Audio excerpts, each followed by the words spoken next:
Top 10 crazy things police mistook for drugs. Police work is hard.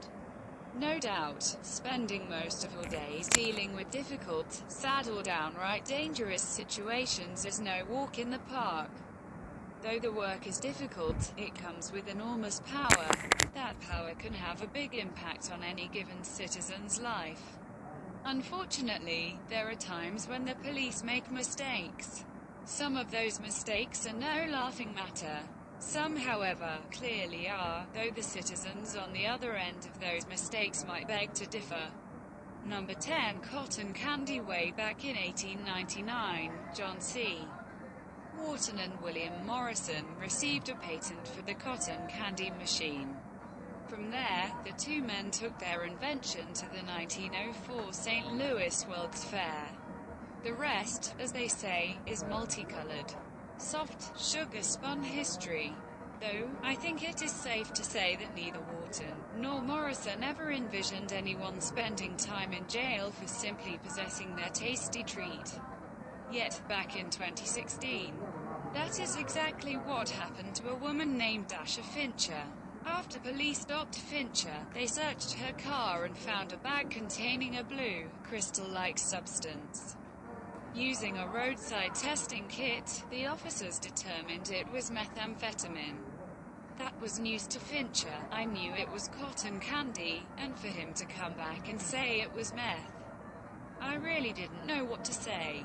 She thought she'd be out of jail the next day. She was off by about 90. I kept thinking, this is crazy, I'll get out tomorrow. Then when I wasn't out by Sunday, I said, it's a holiday weekend, I'll be home Monday. Then every day turned into, I'll be out tomorrow. Eventually, a state crime lab determined that the substance found in Fincher's car was, in fact, not methamphetamine but cotton candy. Fincher was released and promptly filed a lawsuit for wrongful arrest and incarceration. 1. Number 09. Shampoo. Imagine coming home from a trip, going through the usual airport screening rituals only to be told that this time, unlike all the other times in your life, you are going to jail. That is what happened to an Australian man named Neil Parry. He landed in his home city of Darwin, Australia, only to be told that he was going to the Old Grey Bar Hotel for trafficking liquid ecstasy. Not only that, but during the investigation, his boat and the houses of two of his friends were searched.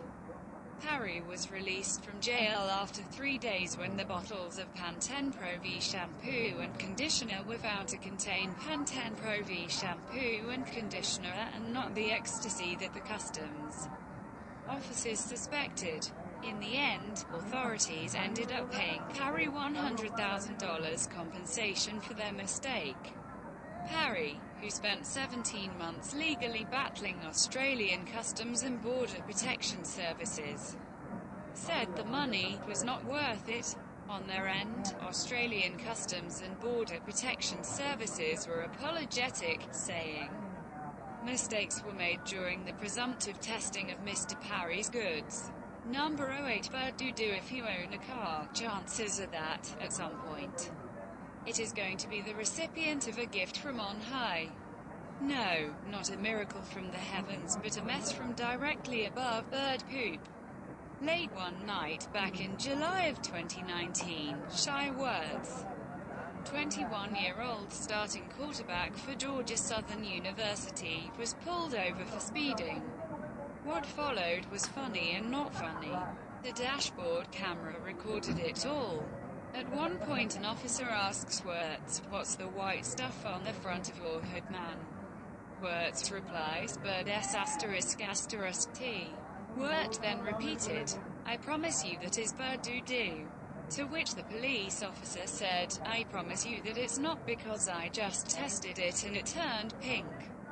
Turns out, it was, in fact, bird do. Yet, Wirtz spent a night in jail, was charged with cocaine possession and was briefly suspended by his football team. Charges were eventually dropped and his suspension lifted.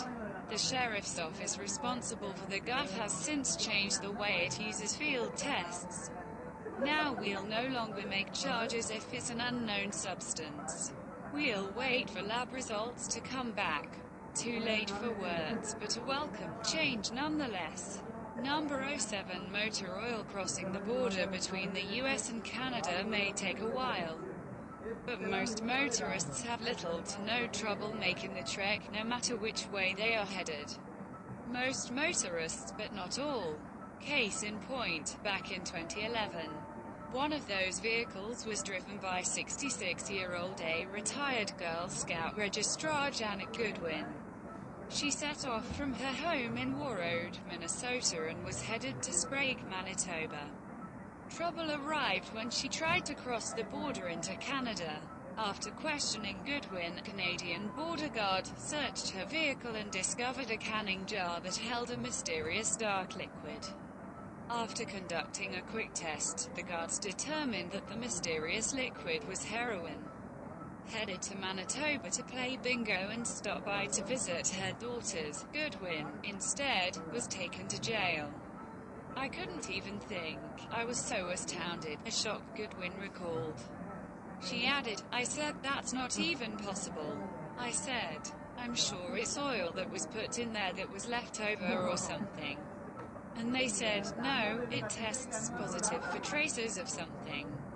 No money for bail. Goodwin, the grandmother of 12, spent an equal number of days locked up in the Winnipeg Remand Center. Finally, she was let go when further tests concluded that the liquid was not heroin, but motor oil. Though not pleased with the mistake and spending 12 days in jail for it, Goodwin had nothing but positive things to say about her cellmates. The inmates were all very good to me. I wasn't afraid of them at all. Numb Ro4 Hibiscus Plant. Large, colorful flowers are the most striking feature of the hibiscus plant. Besides their beauty, these flowers can also be made into tea. Hibiscus sabdarifera is the most popular of the hibiscus varieties. Now the hibiscus plant can add one other distinction: it can get you arrested. That is what happened to Edward and Audrey Kramer back in 2017. Apparently, it all started when a neighbor's tree fell onto their property and caused damage to their home and a garden tractor. The Kramers then called their insurance company. The insurance agent sent out to inspect the damage done by the neighbor's tree also took pictures of the Kramers' hibiscus plants and sent them to the police. Next thing the Kramers knew, police officers carrying assault rifles showed up at their home. Audrey, 66, who answered the door, was only partially dressed in a bra, short top and underpants. Afterwards, still clearly rattled, Audrey commented on the ordeal, saying, I was not treated as though I was a human being. I was just something they were going to push aside. When her husband, Edward, 69, came home, he found his wife in the back of a police car and guns pointed at him. He tried to tell officers that the plants were only hibiscus, but they were having none of it. Edward was cuffed as well. Thankfully, after 4 hours and a thorough police search of the home, the Kramers were uncuffed and released. Sergeant Scott Hess of the Buffalo, Pennsylvania Township Police stated the obvious when he said he did not think the hibiscus plants were marijuana. However, the experience left the Kramers shaken, as Audrey related when she offered, I'm starting to understand why a lot of the public do not trust the police officers. I'm starting to see a lot on TV where I thought, no. You have to be wrong because the police wouldn't make such a bad mistake. Yeah, they would. Numb Ro4 glazed donut apparently. Tasty treats that have little to no nutritional value also have the added negative of occasionally getting you in trouble with the law. Back in December of 2015, a Florida man named Daniel Rushing, 64, was in the midst of doing not one but two good deeds. He had just dropped off a friend at a chemotherapy appointment and was in the process of driving an older woman he knew from church home when he was pulled over by the police. Stopped for speeding. Rushing was asked by the female officer, Shelby Riggs Hopkins, if she could search his car. Rushing agreed. That's when things got kooky. After the search, Riggs Hopkins returned to Rushing and asked him about some crystals that were found. Rushing had no idea what she was talking about. Riggs Hopkins claimed the crystals tested positive for methamphetamine. A dumbfounded Rushing replied, "That's glaze from a Krispy Kreme donut. I get one every other Wednesday."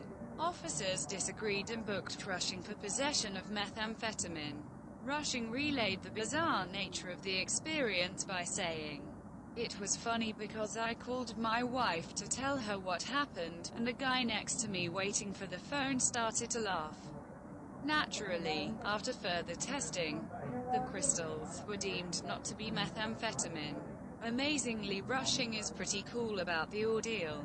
He thinks the problem is not with the officers but with the testing kits, adding, "These kits give a false positive 1 out of every 5 times. 6 Numb Ro4 Vitamins. Half of all Americans take multivitamin or multimineral supplements even though the evidence supporting their effectiveness in preventing disease and maintaining overall health is limited." Joseph Ray Burrell, 31, was one such vitamin user who, at least on one particular night, wishes he wasn't. That night, he was exiting the parking lot of a local grocery store when he was stopped by police.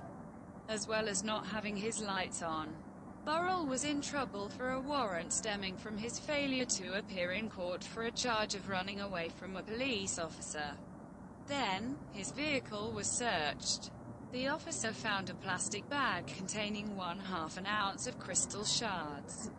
A subsequent field test was positive for methamphetamine, though Burrell had used drugs in the past. This time, the substance in the bag was eventually determined to not contain anything illegal. As Burrell later said, "I told the judge I couldn't plead guilty to something I knew wasn't a drug. They set my bail at $250,000 for vitamins." Funny thing was that, around the same time that the police officer stopped him, Burrell had just completed an inpatient drug treatment program at a nearby clinic. The vitamins mistaken for meth were prescribed for a sore shoulder Burrell was dealing with at the time. Numb Ro4 breath mint. How stinky is the breath of Americans? Berry, at least according to sales figures. Sales of breath mints shot up 26% between 2012 and 2017. Apparently, continuous snacking and the consumption of spicier foods are driving demand. In November of 2018, Ed McFadden, 52, was pulled over in Rockdale County, Georgia. The officer claimed to have smelled weed, which McFadden blamed on a friend who had previously driven his truck, and used that as a reason to search the vehicle.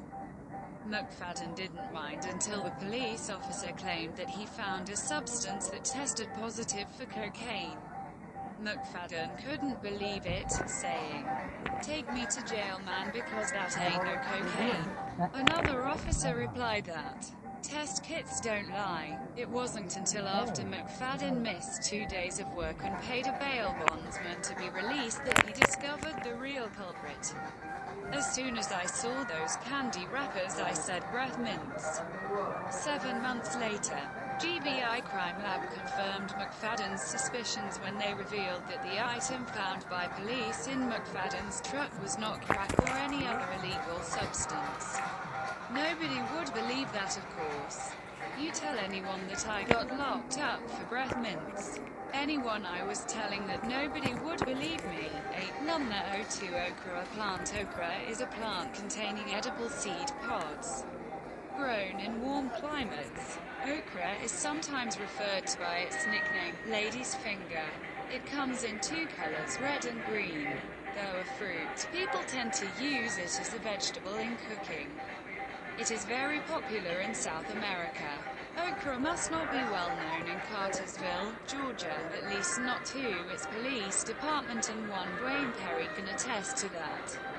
One morning, back in 2014, Perry was woken up by a helicopter that was flying unusually low over his house. Next, Bartow County deputies showed up at his door with their K-9 unit. Turns out, the chopper was with the government's task force for drug suppression. They suspected Perry was growing cannabis. Perry was mystified. Instead, it's okra and maybe a bush on the end of the house. Perry knew his stuff as he pointed out that his plants had 5 leaves, not the incriminating 7 that distinguish a cannabis plant. He was also pissed off. Here I am, at home and retired, and you know I do the right thing. Then they come to my house strapped with weapons for no reason. It ain't right. The police ended up apologizing to Perry on the scene. Numb Ro4 coconut candy powder. One night, prior to heading to a party, 2 friends, Jose Pena and Cesar Rodriguez, stopped into a store to pick up their favorite candy. As they exited, police asked to search their van. Rodriguez agreed. That's when the police discovered a Hello Kitty bag full of white powder. The 2 friends tried to tell the officers that it was candy, but the cops weren't buying it. Charged with cocaine possession, the 2 men were arrested and transported to jail.